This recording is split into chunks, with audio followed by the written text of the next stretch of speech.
So how many of you use systems thinking in some form in your work today? What? Okay.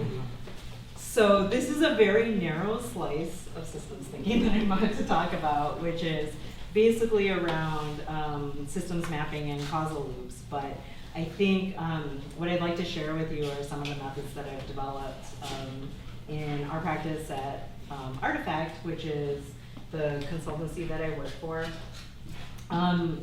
We do a lot of diverse work within different domains like healthcare, education, technology, emerging technology, and I think a thread in the work that I conduct for them. Ooh, I have a little bit of a lag here.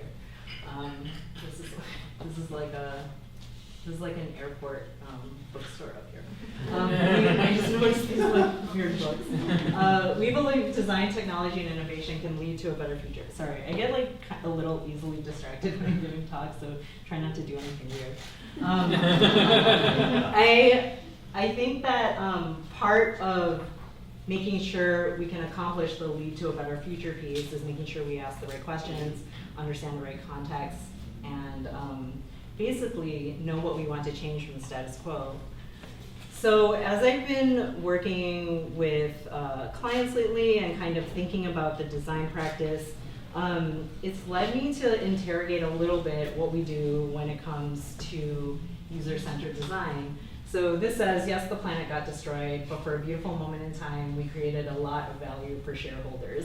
And I was like, oh God, this like hits so close to home. But I think part of it is that we're not explicitly designing for the outcomes we want to see in the world, and especially from a societal perspective. Oftentimes, we're designing directly for benefit of use. So talk a little bit about that. Basically, if you look at the way design has been conducted over the last, century or so, we've often been oriented around the product. So we design things that are appealing and easy to use. So think about like a great piece of furniture, a great chair, a great radio.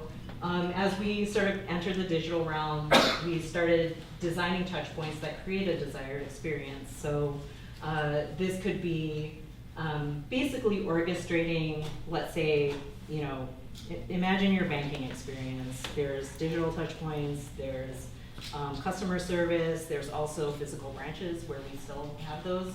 And so you're orchestrating across those things, and basically it's kind of the tenets of service design, right?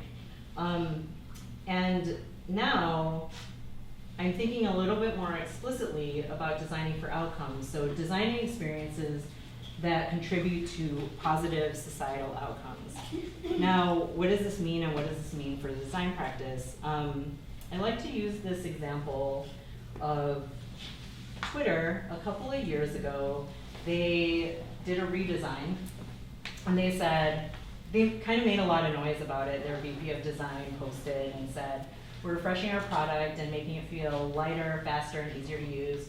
We listened closely and kept what you love, and for the things you didn't, we took a new approach to fix and make it better. And so they did a lot of things. It's really like jittery because it's not connected directly, but it was a lot more fluid interactions, shortcuts that didn't exist before. And actually, as somebody who uses Twitter, I found like the changes like pretty appealing. And it was kind of funny because if you look at the reaction on the platform, people were like, can you just kind of like get rid of the Nazis and forget the round avatars? So it really felt like, rather than considering the broader goal of making their platform safe, they were kind of in this narrow headspace of making it easy to use for an individual user without the context of how they use it with others, which is kind of crazy if you think about a social media platform.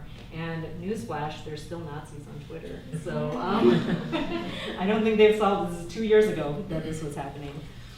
So just to reiterate, considering outcomes forces us to think beyond the direct benefits of use. And I've been thinking about this a lot lately in the context of my work. So a team of very talented practitioners, and a marketing manager, Hannah Staten, and Jeff Torkelson, who's one of our design strategists, came up last year with the Tarot Cards of Tech. And what these are prompts that help companies to think about the unintended consequences of their products. And so we think about scale and disruption. The categories are scale and disruption, access, and usage. So things like, what does using your product too much look like?